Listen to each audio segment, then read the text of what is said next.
quando no Antigo Testamento, olha, põe nos umbrais da porta, põe na testeira aí na tua testa a minha lei.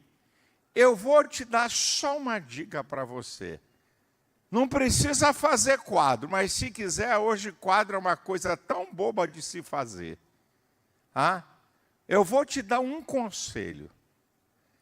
Pegue os 7 tópicos da mensagem que eu vou pregar, só o tópico. Você pode não lembrar de versículo nenhum, você pode não lembrar nem do conteúdo, mas eu te garanto que se você botar num lugar visível, num armário, sabe, na geladeira da tua casa, um lugar que a sua família e você têm acesso, coloque esses 7 tópicos que eu vou citar. Ai, pastor, não trouxe caneta. Ok, vai ficar na rede social da igreja. E aí você vai lá e vou colocar os tópicos aqui, um a um, tá certo? E vou citar cada um. Pega esses tópicos e põe lá em algum lugar visível. E te aconselho a você olhar e ler os tópicos. E vou te dar um conselho, leia em voz alta. Você vai usar 2 sentidos poderosos que você vai usar. Você vai usar a visão e a audição. Ao você ver e ao você ouvir. Coloca lá. Eu vou dizer uma coisa para a igreja, eu não vou falar novidade nenhuma aqui. A maioria aqui, tudo que vocês já ouviram falar. Alguma coisa que eu possa trazer aqui, que eu não estou acostumado a falar, mas a maioria aqui eu estou acostumado a falar, o que eu vou falar para vocês hoje. Mas eu quero dizer isso aqui como seu pastor. Se você colocar essas coisas para você estar lembrando para quê, pastor? Só para lembrar? Não, lembrando para poder praticar. Porque a questão não é só você ouvir uma vez, é você colocar em prática. Aqui é que está o segredo. E à medida que você lê, que você está ouvindo, aquilo está funcionando na tua mente, aquilo está funcionando lá na tua memória de longo prazo, aquilo está funcionando no teu inconsciente, e aí você tem a possibilidade e a oportunidade para você frutificar na vida. Eu vou dar aqui alguns conselhos para você ter uma vida frutífera. E como é conselho, eu vou usar Provérbios 12, 15. Provérbios, capítulo 12, versículo 15.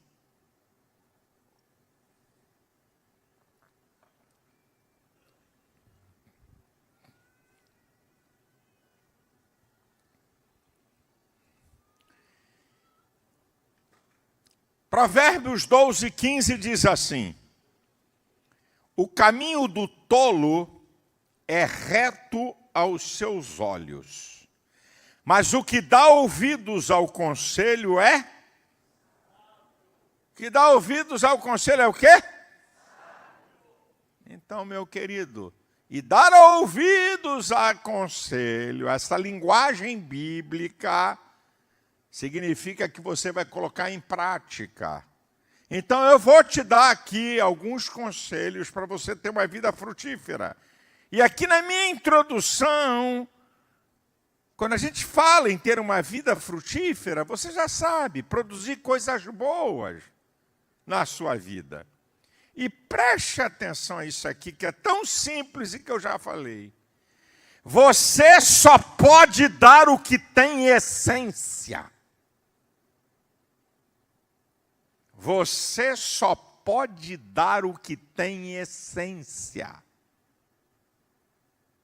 Quando Jesus fala nas leis do reino, em Mateus capítulo 7, a partir do versículo 17, porque toda árvore boa dá bons frutos, toda árvore má dá maus frutos, não pode árvore boa dar maus frutos, nem árvore má dar bons frutos. Então você só pode dar o que você tem em essência.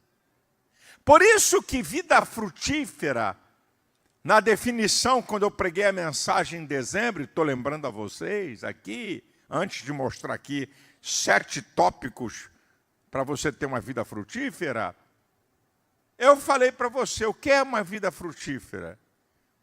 Vida frutífera é você produzir coisas que abençoam pessoas. Produzir coisas que engrandecem o reino de Deus. Produzir coisas que glorificam a Deus. E produzir coisas que vai te abençoar você mesmo.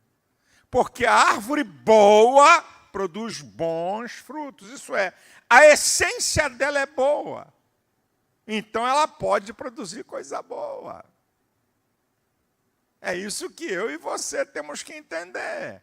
Então eu vou te dar aqui algumas dicas para você ter uma vida frutífera, seja na vida material, seja na vida espiritual, seja na vida emocional. Então vamos lá. Primeira, conheça a você mesmo mais do que os outros.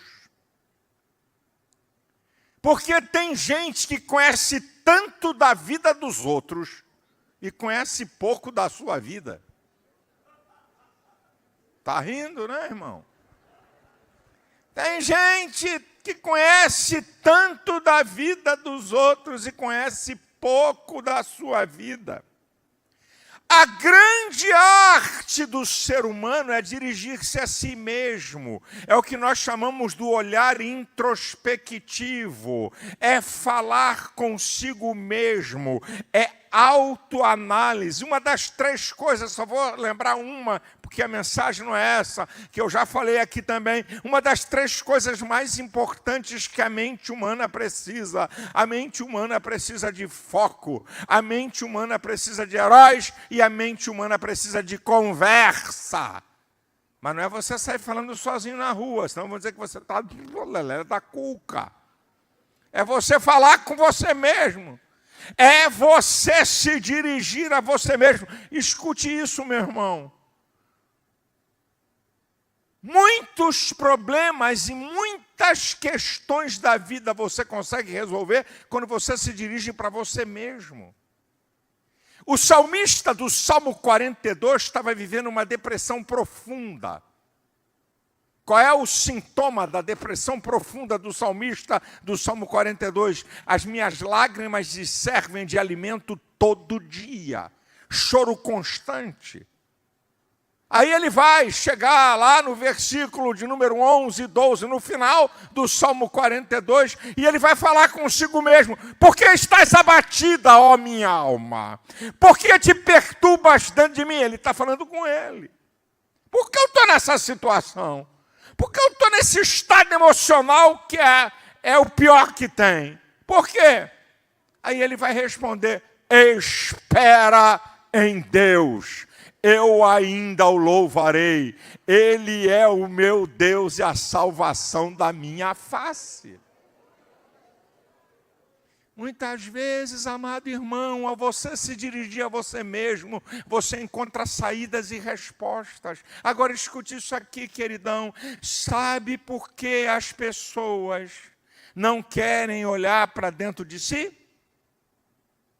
Sabe por que as pessoas não querem fazer análise introspectiva?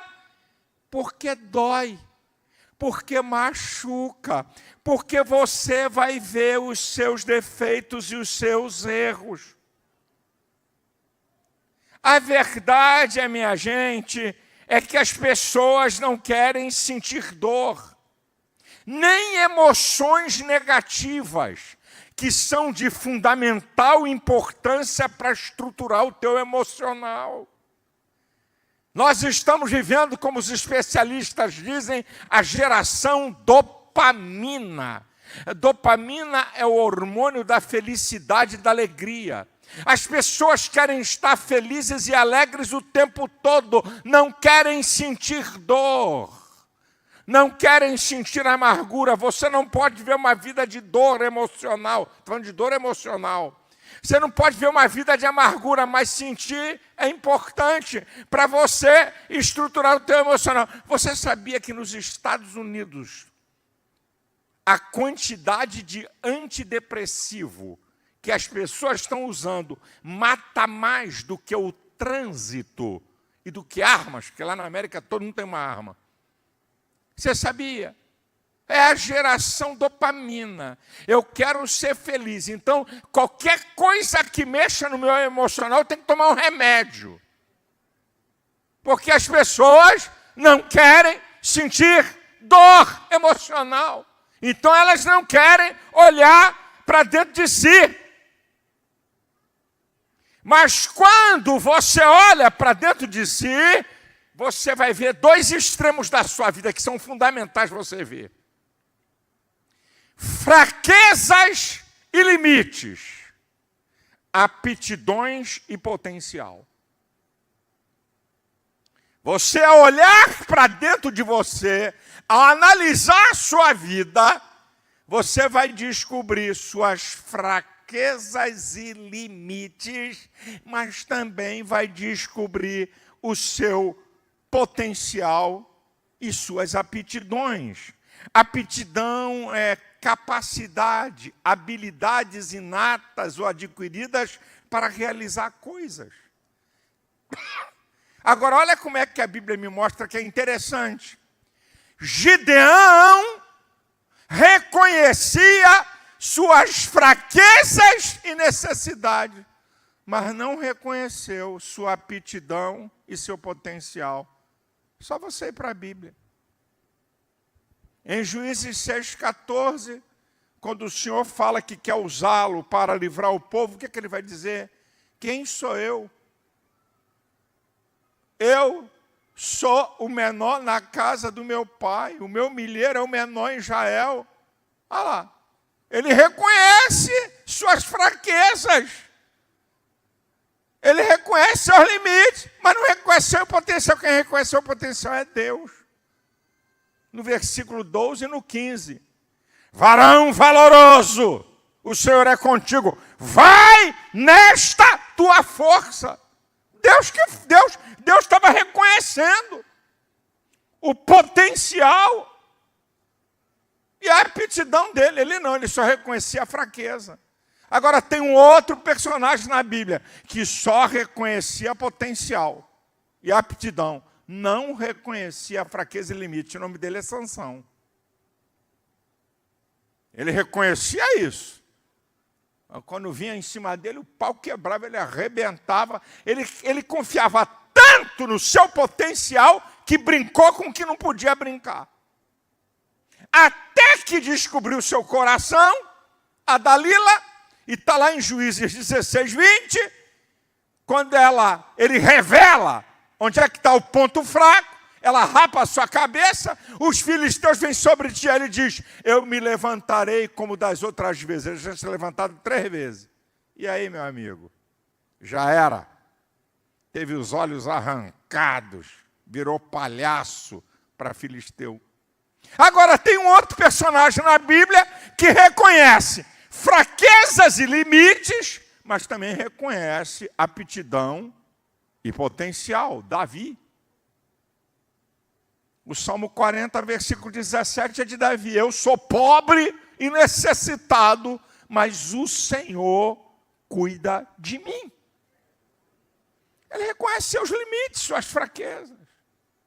O Salmo 34, 6, ele diz, clamou esse pobre, e o Senhor o livrou de todas as suas angústias. Então ele reconhecia suas fraquezas e limites, mas reconhecia suas aptidões e seu potencial. Quando ele chega diante do rei Saul, do desafio de Golias, 1 Samuel, capítulo 17, a partir do versículo 34, ele diz assim, olha, o teu servo livrou as ovelhas da boca do leão e da boca do urso. Eu sou treinado a enfrentar coisas mais poderosas e mais fortes do que eu. Ele está falando da sua aptidão. Ele está falando do seu potencial. Aí você já sabe, o rei quis colocar armadura, quis colocar espada, ele falou, espada, armadura é aptidão e potencial de outros. minha aptidão e potencial é funda e cajado. Então, Davi reconhecia fraquezas e limites, mas reconhecia aptidões e potencial. Quando você se dirige para você mesmo, você vai descobrir isso, e sabe o que vai acontecer? Você não vai desperdiçar energia e tempo. Porque você sabe se medir. Isso aqui não dá para mim. Isso aqui não é para mim. Isso aqui o pau vai cantar, não vai ser fácil. Mas isso aqui eu encaro. Isso aqui eu estou fora. Mas esse aqui eu encaro. Você tem que entender isso. Você tem que saber isso. Então, queridão, meu amado irmão, povo da DV, quem está me assistindo, conheça a você mesmo mais do que os outros. E você vai ter a oportunidade de frutificar em muitas áreas e não perder tempo e não jogar energia fora e não fazer bobagem. Número 2. Eu vou fazer pergunta aqui, eu gosto de perguntar, eu digo sempre que é pergunta de bobo. Eu já sei da resposta, mas é só para fazer você refletir. Você quer frutificar ou não? Bem, a metade quer e a metade não quer. Então eu vou repetir, porque pode ser que cresça o número. Né? Você quer frutificar na vida ou não? Ah, tá bom. Então estão dormindo ainda. Tomou algum remédio? Para dormir? Veio para a igreja? Está cansado? Passou a noite trabalhando? Então, número 2. Isso aqui para você frutificar. Faça com que o bem prevaleça sobre o mal. Faça com que o bem prevaleça sobre o mal. Você já sabe que o bem é a manifestação do caráter de Deus e o mal é a manifestação do caráter do diabo. Por isso que ele é chamado de maligno. Aquele cuja essência do seu caráter é mau. É perverso. Agora, todos nós temos um lado mau. Não, pastor, o sangue de Jesus tem poder. Eu sou uma mulher santa, até aquela irmãzinha de coque, com cara de Madre Teresa de Calcutá. Até aquela irmãzinha que parece anjo. Tem alguma coisa má dentro dela. Mas vamos para a Bíblia. Eu vou falar de Paulo. Alguém tinha vida tão santa como Paulo, com tanta comunhão com Deus como Paulo? Lá em Romanos, no capítulo 7, do versículo 19 a 21, a síntese desse texto, Paulo diz assim: o bem que eu quero eu não faço, o mal que eu não quero, esse eu faço. Então eu descubro uma lei que está dentro de mim. Quando eu quero fazer o bem, o mal está comigo. Quem falou isso é Paulo. Aí ele vai dizer, no versículo 24 e 25 desse mesmo capítulo: miserável homem que sou, quem me livrará do corpo dessa morte? Então, qual é a resposta para o mal? Já que eu tenho, porque o homem pecou, como diz Romanos 5,8, como por um homem entrou o pecado no mundo e pelo pecado a morte, assim também a morte passou a todos os homens, por isso que todos pecaram. A prova que todo homem é pecador é porque sofre e morre. Então, desde que o pecado entrou, tem esse lado mal. Como é que eu venço isso? Ele vai começar a responder no versículo 25. Dou graças a Deus por Jesus Cristo. Para eu e você vencermos esse lado mal que o pecado trouxe, só com Cristo. E Paulo vai dar dica, Gálatas capítulo 5, a partir do versículo 16, ele diz: andai em espírito e não cumprireis, não é? A cobiça da carne, porque a carne cobiça contra o espírito, e o espírito contra a carne, para que não façais o que quereis, mas se sois guiados pelo espírito, não estáis debaixo da lei. E aí ele vai dizer em Romanos 8,2, porque a lei do Espírito e vida em Cristo Jesus me livrou da lei do pecado e da morte. Então existe uma lei maior do que essa lei má. A lei do Espírito e vida em Cristo Jesus me livrou a lei do pecado e da morte. A maldade vem pelo pecado. Então você pode vencer, porque você está debaixo da lei do Espírito e vida o dia que você entregou a sua vida a Cristo. Então você pode vencer o mal com o bem. Agora, existem 5 leis que norteiam a questão. 5 leis. Você sabe o que são leis? Você sabe o que é a lei? A lei da gravidade. Uma lei são atos repetitivos que quando você coloca em prática, ele acontece. Então, a lei é uma verdade científica. Vou tirar aqui do campo teológico, para chegar na teologia. O que é uma lei científica? É uma verdade científica comprovada. O que é uma teoria científica? É uma verdade relativa, não comprovada. É uma verdade relativa, uma teoria científica. Lei científica é uma verdade comprovada. Então, uma lei científica, a lei da gravidade. Pode pegar qualquer coisa e soltar que vai vir para a Terra. O corpo é atraído para a Terra. Isso é a lei da gravidade. 100 vezes pode fazer pensamento, esse papel não vai cair. Vai cair. Por quê? Porque é uma lei. Então, o que é lei? Ela acontece naturalmente, porque é uma verdade. No mundo espiritual é a mesma coisa. Tem as leis. Quando eu pratico, vai acontecer. O diabo querendo, não querendo, tentando impedir, vai acontecer. Tem 5 leis que norteiam a questão de fazer o bem. Oh, meu Deus. Ah, se o povo da Devec, ou quem está me assistindo, colocar esse negócio em prática. Primeiro, a lei da semeadura. Mateus 7,12. Tudo que quereis que os homens vos façam, fazei vós também, porque disto depende a lei e os profetas. Você quer o bem? Faça o bem. É uma lei de semeadura. Segundo, uma lei de soberania. Romanos 12:21. Não te deixes vencer do mal, mas vença o mal com o bem. O bem sempre vai derrotar o mal. É uma lei. Terceira lei, a lei da recompensa. Efésios 6:8. O Senhor recompensará a cada um todo o bem que fizer, seja servo ou seja livre. Quando você faz o bem, não espere que a pessoa te recompense. Quando você faz o bem, quem te recompensa é Deus. Isso é uma lei. 4, uma lei de pecado. Lei de pecado, pastor? É.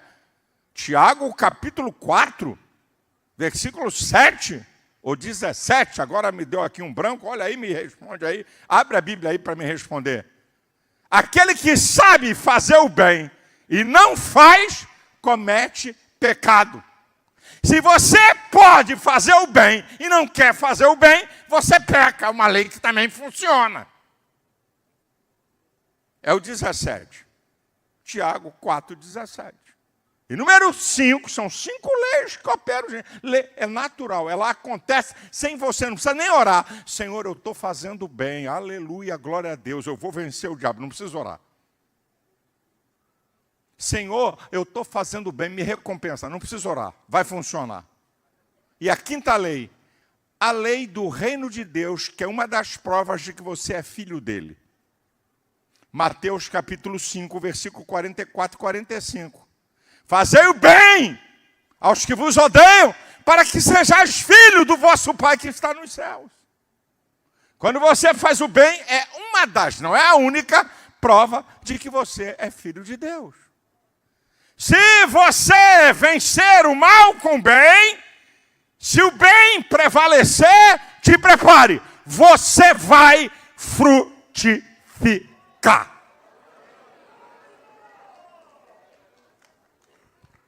Se quer bater palma, bata com força.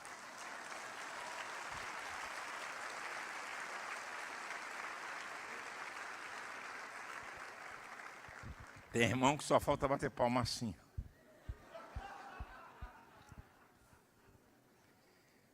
Filho, põe num quadro. Igual Deus mandou botar. Bota aí na porta da casa de vocês. Põe no quadro que eu estou te falando e passe e dá uma olhada. Você não precisa guardar texto nem nada. Porque só o tópico vai dizer alguma coisa para você. Número 3.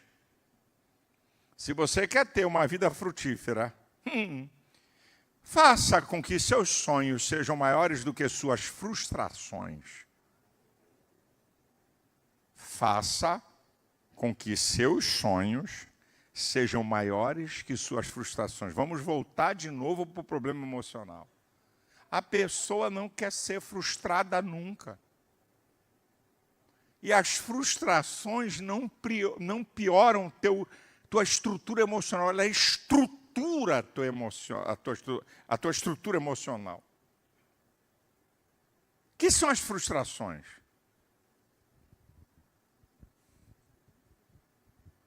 Perdas, derrotas, objetivos não conquistados. Isso aqui está no campo da frustração.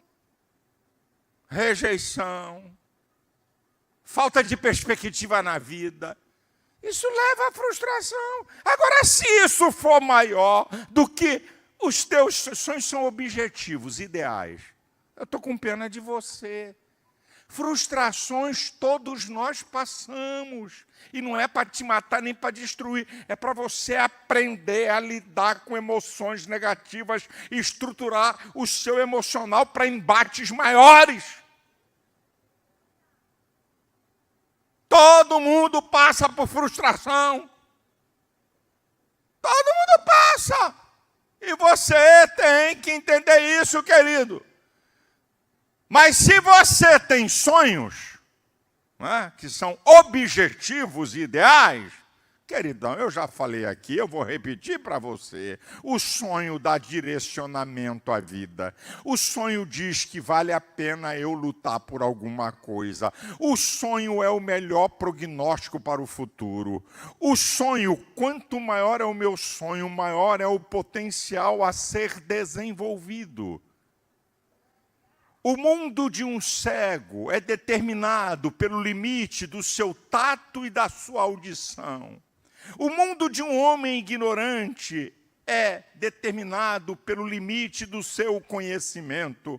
O mundo de um homem que sonha não tem limites. Vamos para o sonhador mor da Bíblia.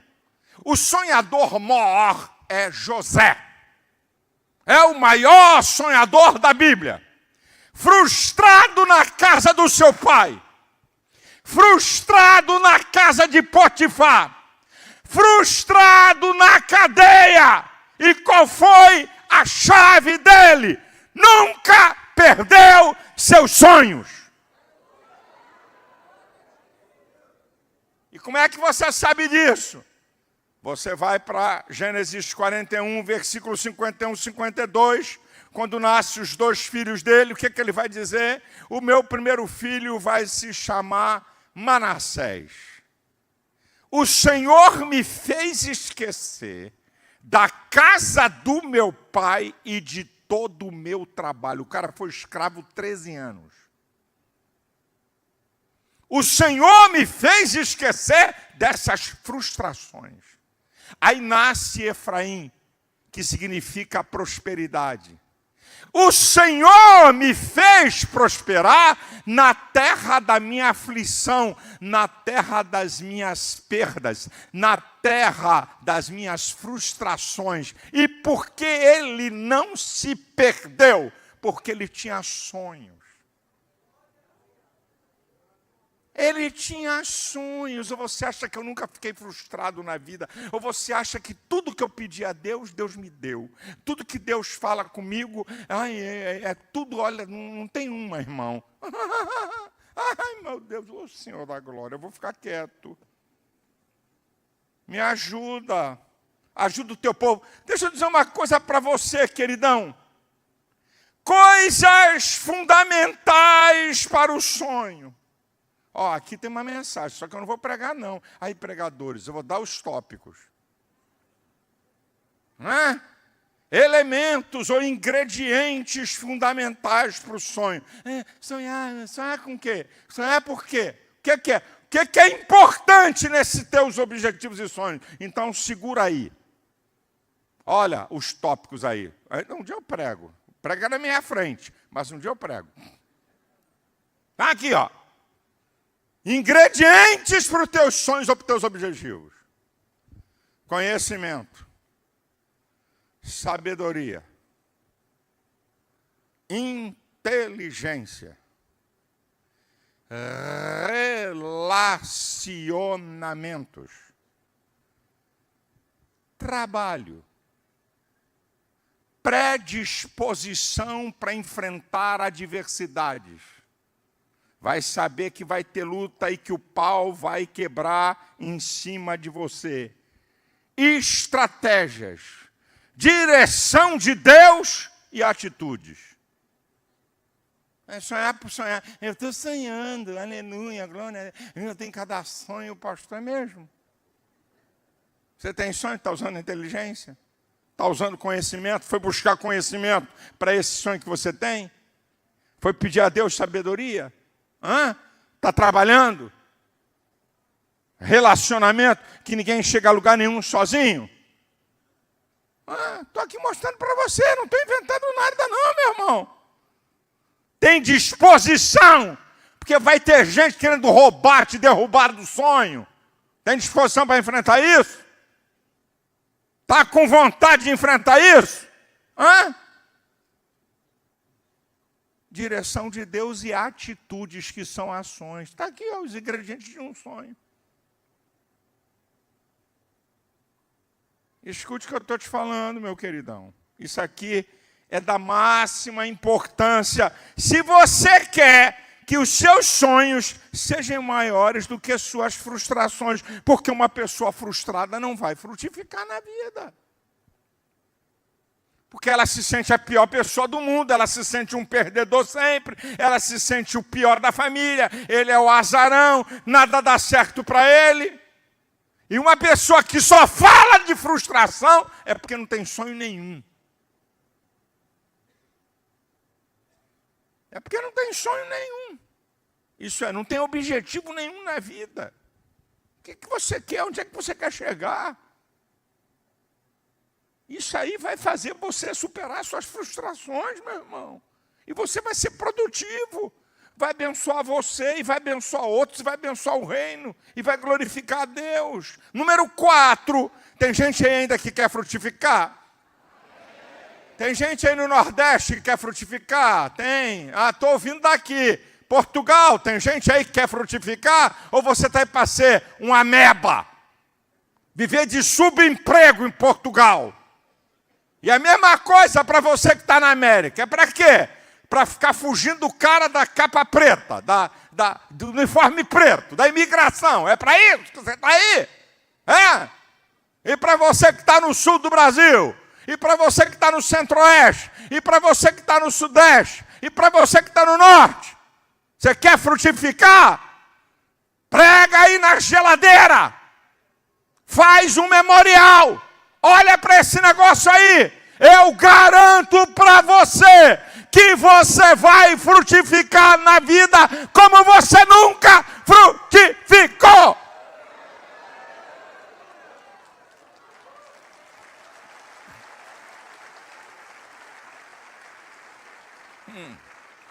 Essa aqui eu vou beber um pouquinho d'água.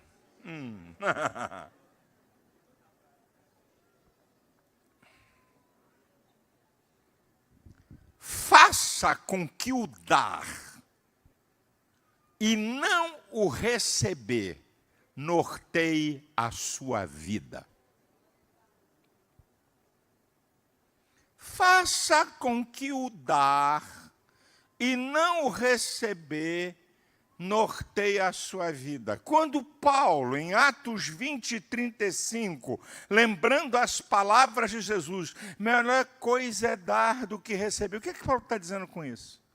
Aí vem um irmão, uma vez eu falei isso, e o irmão disse assim, porque é dando que se recebe. Eu falei, virou São Francisco de Assis, meu filho? Isso não tem nada a ver com Bíblia.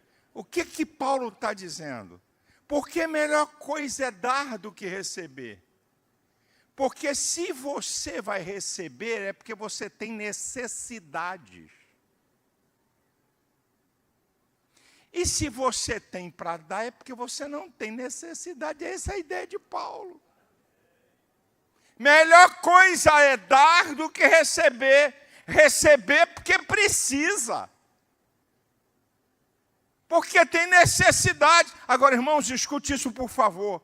A questão do dar é tão séria na Bíblia, e nós observamos tantas coisas menos sérias, mas a questão do dar é tão séria na vida que define vida eterna.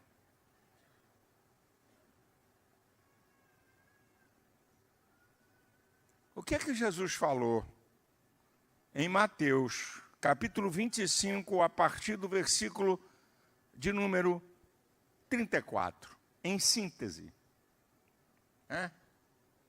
Os que estiverem à minha esquerda, a esquerda sempre é uma desgraça, os que estiverem à minha esquerda, separai de mim, malditos, para o fogo eterno. Até a esquerda na Bíblia vai para o inferno. Estou citando a Bíblia. Vocês estão rindo? Até na Bíblia a esquerda é Satanás, é inferno. Que dirá na vida. Então, escute. Aí o que é que Jesus vai falar? Porque tive fome, não deste-me de comer. Tive sede, não me destes para beber. Tive nu e não me vestistes. Estive preso e doente, não me visitaste. E por causa disso, vocês vão ser colocados nas trevas, preparada para o diabo e seus anjos. Irmão, o negócio é muito sério. Ai, quando é que nós deixamos de fazer essa coisa a ti, Senhor? Quando deixaste de fazer a qualquer um dos meus pequeninos. Olha o que Jesus está falando. Nem Paulo, nem Tiago, nem João, é Jesus. Tive fome, não deste-me de comer. Tive sede, não deste-me de beber. Estava nu, não me vestiste. Estava preso e doente, não foste me visitar. Quando é que nós deixamos de fazer isso contigo? Quando vocês deixaram. Vocês vão para o inferno. A questão do dar é uma coisa tão séria, irmão. E nós achamos que é uma coisinha qualquer. Eu vou citar 4 textos da Bíblia para você ver os resultados maravilhosos do dar na Bíblia.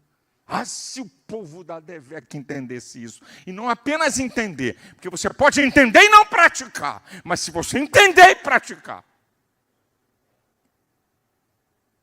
Se essa igreja, se você que não é membro da Devec, mas está me assistindo, se você entender isso, eu vou citar 4 textos da Bíblia para mostrar os resultados maravilhosos do dar. Provérbios capítulo 11, versículo 24 e 25. Alguns há que espalham e ainda lhes acrescenta mais. Outros retêm mais do que o devido para a sua própria perdição. A alma generosa prosperará e o que regar será regado. Então vamos voltar ao texto. Alguns há que espalham e ainda lhes acrescenta mais. O que o texto está dizendo? Que quando você dá, você vai ter mais do que antes de você dar. Significa que o dar, a matemática de Deus, o menos é mais. Quando eu dou, eu passo a ter mais do que eu tinha. Aí ele vai para a segunda sentença. Alguns há que retêm mais do que devido para a sua própria perdição. Se você retém, você perde. Deus e a vida dá um jeito de você perder. Aí ele vai para uma outra afirmativa. A alma generosa prosperará. Lei da semeadura. Prosperar, ter uma vida melhor. O que regar será regado. Lei de semeadura. Se você vai regar, você vai ser regado. Olha que texto incrível. Olha o segundo texto que eu vou ler para você. Palavras do Senhor Jesus. E isso aqui é muito interessante. Lucas 6,38. Dai e ser-vos-á dado. Boa medida, recalcada, sacudida vos darão. Porque com a mesma medida que medirdes, vos medirão de novo. Preste atenção nisso aqui. Jesus não determina o dar, mas Jesus determina o que vai receber. Por quê? Dai. Não determinou, ele só disse dai. Agora ele vai determinar o receber. Dai e vocês vão receber boa medida, recalcada, sacudida, transbordante. Vocês vão receber. O que é que Jesus está ensinando? Que a instância do receber sempre vai ser superior ao dar.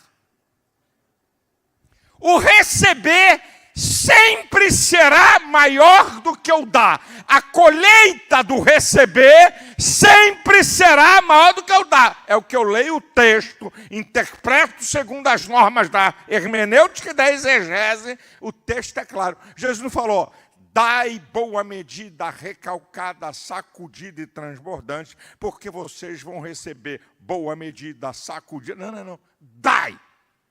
Agora, eu vou dizer como é que vocês recebem. Vocês vão receber de uma instância superior ao que você deu. É esse o ensino de Jesus. Não é de Pedro, não é de Paulo, não é de Tiago, não é de... se você crer e colocar em prática esse negócio.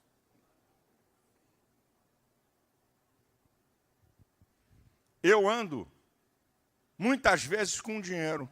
Já falei aqui, mas vou repetir. Tem muita gente nova sobrando. Aqui no Rio de Janeiro, plaquinha, me ajuda porque eu estou precisando.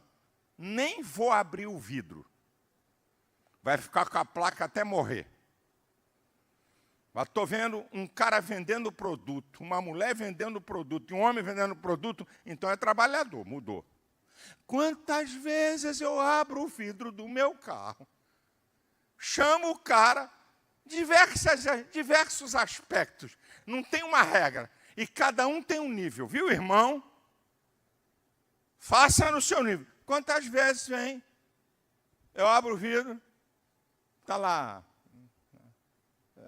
um é 3, 2 é 5, os amendoim, as balas, Aí eu pego para o cara e digo, 50 prata. Estou te abençoando que você é trabalhador. Procura uma igreja, seja fiel que Deus vai te abençoar. Obrigado, pastor. Alguns são crentes. Outras vezes, abro o vidro, 5 prata. Não quero nada. É só para te abençoar.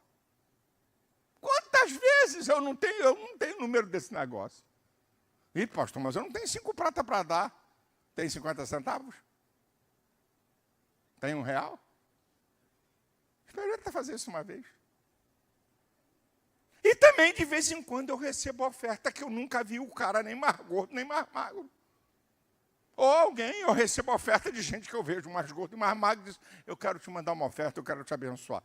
Se o povo de Deus entendesse esse negócio. Se o povo de Deus entendesse isso. Um dia desse... Estou saindo da minha casa, na avenida que vai dar no Rio Centro, chovendo. Estou vendo uma mulher correr para lá e para cá, e eu estava na terceira fila e vi um gurizinho enrolado, um neném no pano, enrolado, e um guarda-chuva meio protegendo a criança da chuva, a criança no canteiro, enroladinho, e a mulher correndo para lá e para cá. Eu falei, não, essa mulher tem valor. Ela não está aqui de brincadeira. Não estava com o neném no colo. Me dá um dinheiro. Você sabia que eles alugam crianças? Vocês sabiam disso? Que se aluga criança para pedir dinheiro? Aí, a mais famosa, moço, compra uma lata de leite. Pega 10 latas de leite e vai vender. E muitas vezes vai comprar crack. Pode acompanhar a pessoa. Isso aí é provado. Isso aí tem... Aí eu estou vendo a mulher para lá e para cá correr. Aí eu falei, não. Falei, fim. Abri o vidro. Para aqui! Não precisa continuar correndo, não. Toma aqui 100 prata. A mulher começou a chorar. Aí eu falei, você é trabalhadora, aquilo lá é teu bebê. Vai para a igreja. Jesus vai te abençoar. Vai mudar a tua história. Seja fiel a Deus. Aí o sinal abriu. Eu deixei a mulher chorando no meio da rua. Um ato, irmão, de R$1, de 50, cada um tem uma chance, cada um tem uma possibilidade. Olha esse texto aqui do dar. 8 resultados do dar. 8. Salmo 41, do versículo 1 ao 3. Bem-aventurado aquele que se compadece do pobre. O Senhor o livrará de todo mal. O Senhor o protegerá. Será conservado em vida, será abençoado na terra. O desejo dos seus inimigos não prevalecerão contra ele. O Senhor o sustenta no leito da enfermidade e o livra da enfermidade. Tem 8 resultados. 8 para quem se compadece do pobre. 8 resultados. Bem-aventurado, feliz, aquele que se compadece do pobre. O Senhor o livrará no dia mau. O Senhor vai proteger. Vai conservar em vida, vai abençoar na terra, vai livrar dos inimigos, vai sustentar no leito de dor e vai livrar da enfermidade. Ai, irmão, você não tem ideia do que significa o dar. E o último texto, eu citei 4 textos, bota na tua cabeça, no teu coração e aprenda a dar. Se você quer receber coisas que você nunca teve na vida, é o texto que todo mundo conhece, de 2 Coríntios 9:7, a parte B. Porque Deus ama aquele que dá com alegria, que sabe o que está fazendo, que tem satisfação, que tem prazer. E essa palavra, Deus ama, é a manifestação mais proeminente do caráter de Deus. Deus ama, Deus cuida. Deus ama, Deus protege. Deus ama, Deus abre porta. Deus ama, Deus abençoa. Deus ama, opera milagres.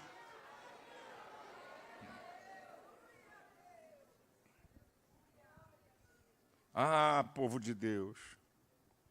Número 5. Tem alguém ainda que quer frutificar na vida? Então vamos embora. Faça com que a incredulidade, faça com que a fé vença a incredulidade. Faça com que a fé vença a incredulidade.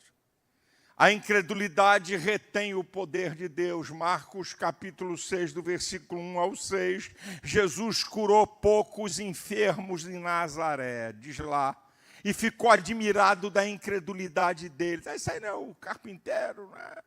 A sua mãe e seus irmãos não estão aqui? Jesus curou poucos enfermos. A incredulidade inibe a manifestação do poder de Deus. E a fé torna o poder de Deus ilimitado. Marcos 9, 23. Se tu crê, tudo é possível ao que crê. A incredulidade aborrece a Deus. Marcos 9, 19. Quando os discípulos não conseguiram expulsar o demônio de um garoto, Jesus chega e diz assim: até quando eu vou ter que suportar essa raça de incrédulo? Marcos capítulo 16, versículo 14, quando Jesus, depois de ressurreto, se dá a conhecer aos discípulos, diz a Bíblia, que lançou em rosto a incredulidade deles. Por quê? Porque eles não criam que Jesus tinha ressuscitado. Ah, meu amado, a incredulidade aborrece a Deus.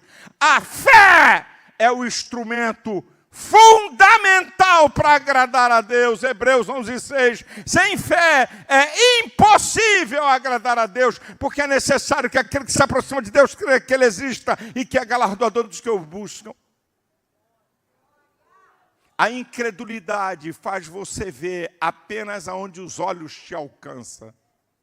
A visão normal te alcança. Você não consegue ver além disso. A fé faz você ver com a mente. Você vê o invisível, crê no incrível e recebe o impossível.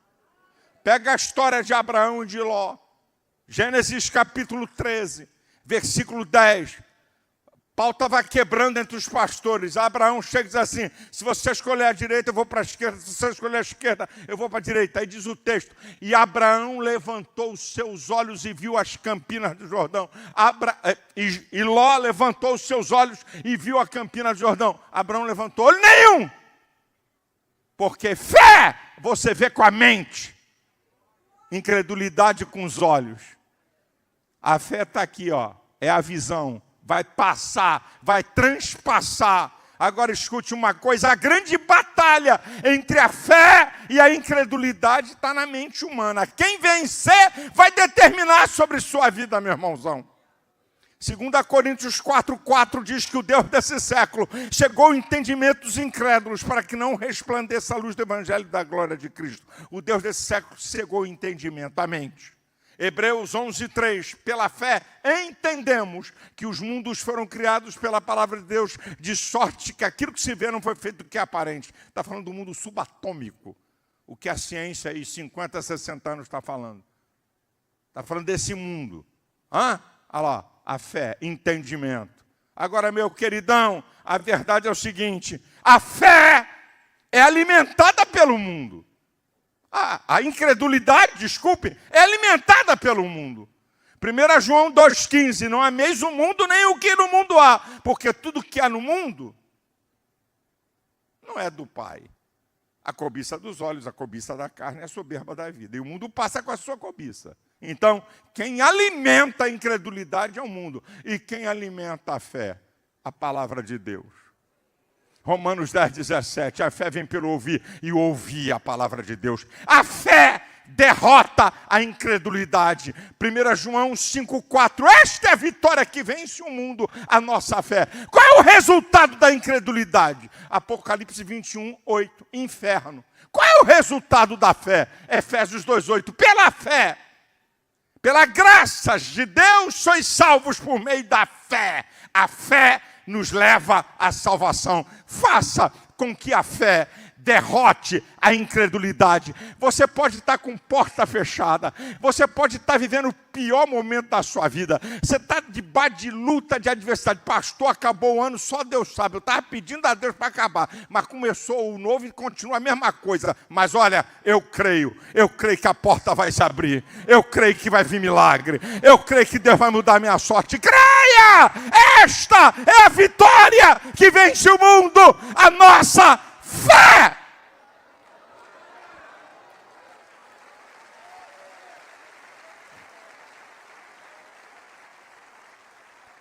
Meu queridíssimo irmão, eu já estou terminando em penúltimo lugar e vamos para a Santa Ceia. Faça com que o seu futuro seja melhor do que o seu passado. Faça com que o seu futuro seja melhor do que o seu passado. Meu querido, meu amado irmão, o que aconteceu no passado não é tão importante com o que pode acontecer no futuro. Vai depender de suas atitudes e da sua fé. Analise a sua vida, meu irmão. O que você precisa retirar? O que você precisa corrigir? O que você precisa melhorar? O que você precisa incorporar? Analise, lembra do primeiro tópico? Analise a sua vida. Isso aqui eu tenho que jogar fora. Isso aqui eu tenho que melhorar. Isso aqui eu tenho que corrigir. Isso aqui eu tenho que incorporar. Quando você faz isso, você mostra uma predisposição para mudança. E mudança é fundamental para uma vida melhor. Porque a acomodação atrofia você. Você vive na mesmice, na mediocridade. Então, eu tenho que melhorar. Eu tenho que retirar isso da minha vida. Eu tenho que corrigir isso aqui. Eu tenho que incorporar isso aqui. Então, você está dizendo que você quer mudar. E você vai fazer com que o seu futuro seja melhor do que o seu passado. Analise a sua vida, querido. Faça Faça uma análise da sua vida, meu amado irmão. O apóstolo Paulo fala das 3 dimensões de tempo na vida dele. Passado, presente e futuro. Uma coisa eu faço e a que, esquecendo-me das coisas que para trás ficam, e avançando para as que estão diante de mim, prossigo para o alvo. Paulo não ficou preso nos erros dele do passado. E também não ficou parado, descansado no presente. Ele está falando de um violento esforço para a frente. Eu avanço. Eu estou rompendo. Eu não vou ficar parado. Prossigo para o alvo. Não estou esperando a coisa cair do céu. Estou fazendo a minha parte. Eu quero dizer uma coisa que você já ouviu de 1000 pregadores. O teu passado pode ter muitas marcas, mas o teu futuro está intacto. Basta, com a ajuda de Deus, construir uma nova história. Você vai romper, você vai frutificar. E para encerrar,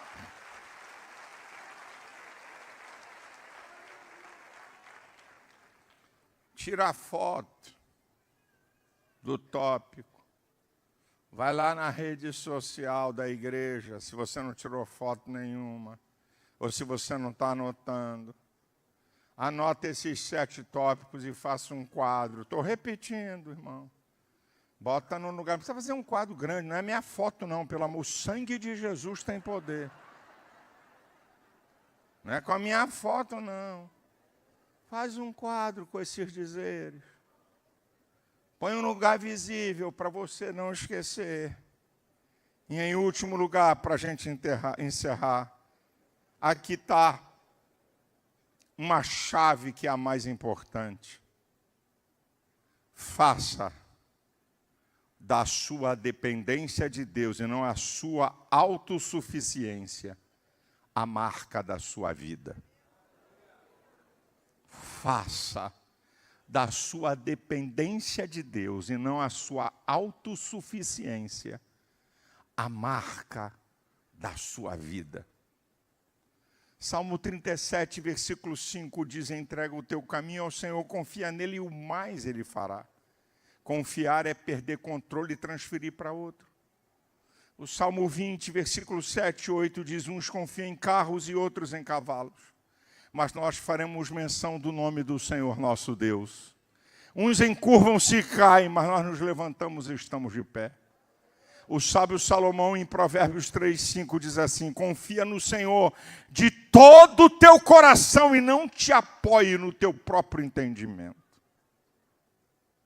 Abraão era um homem rico, riquíssimo, mas era um homem que dependia de Deus. Tanto é que Hebreus 11, 8 diz que Abraão, pela fé, obedeceu, saiu sem saber para onde ia, dependência total de Deus. Davi aprendeu a depender de Deus como garoto. Quando ele diz que foi enfrentar Golias, na altura dos seus 16, 17 anos, em 1 Samuel, capítulo 17, versículo 37, o Senhor me livrou do leão e do urso, Ele me livrará desse filisteu. Dependência de Deus. E depois que Davi se tornou um rei poderoso, bilionário, um rei que tinha um exército de 1.570.000 homens.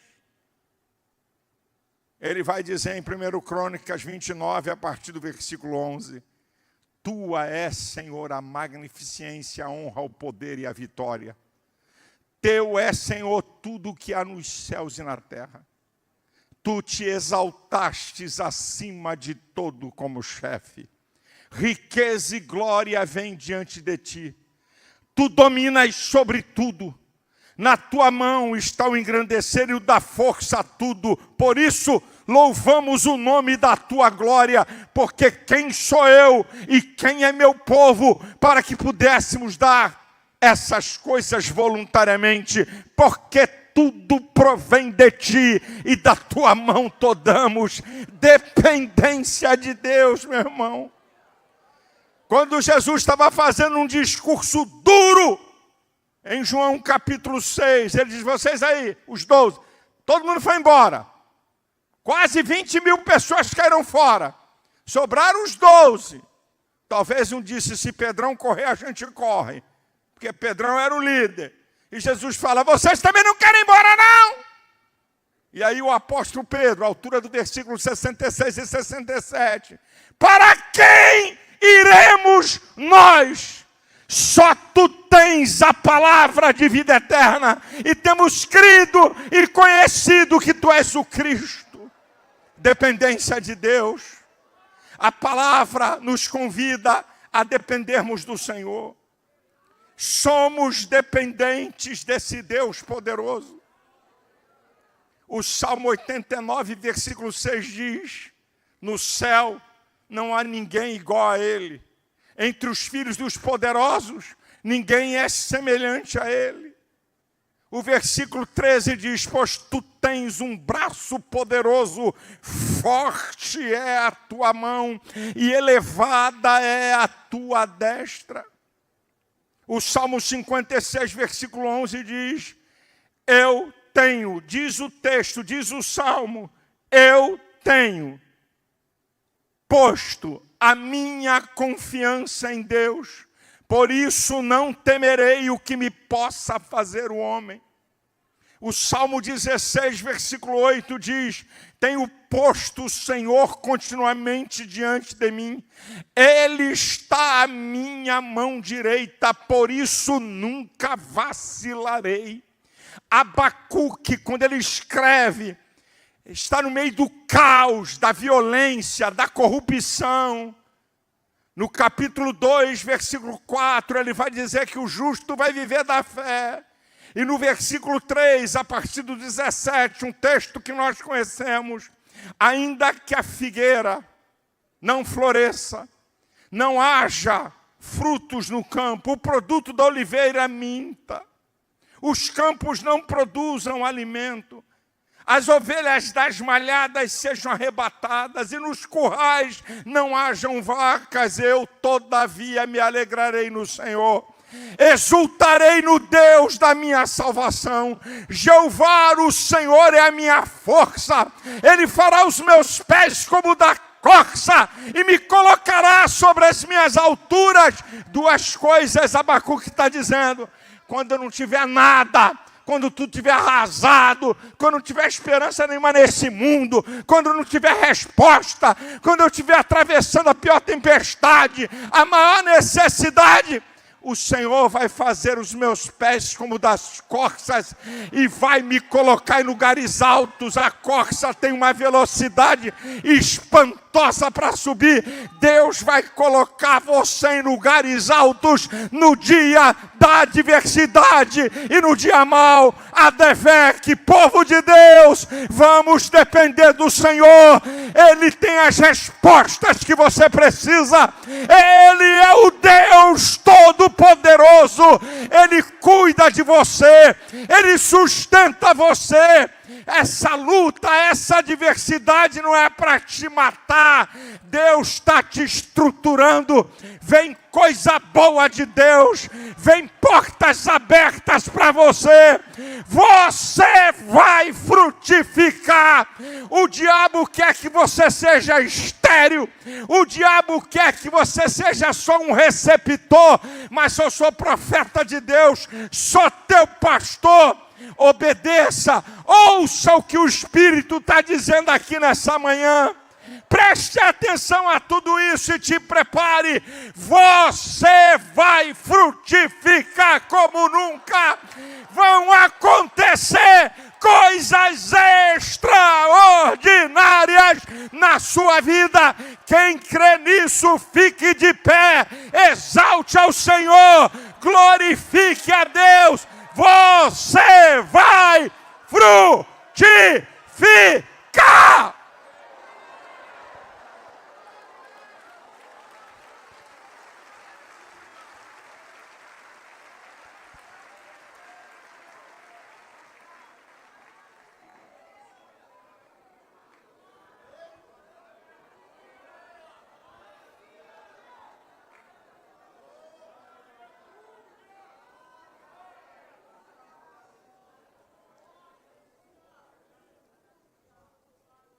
Se você quer tirar uma foto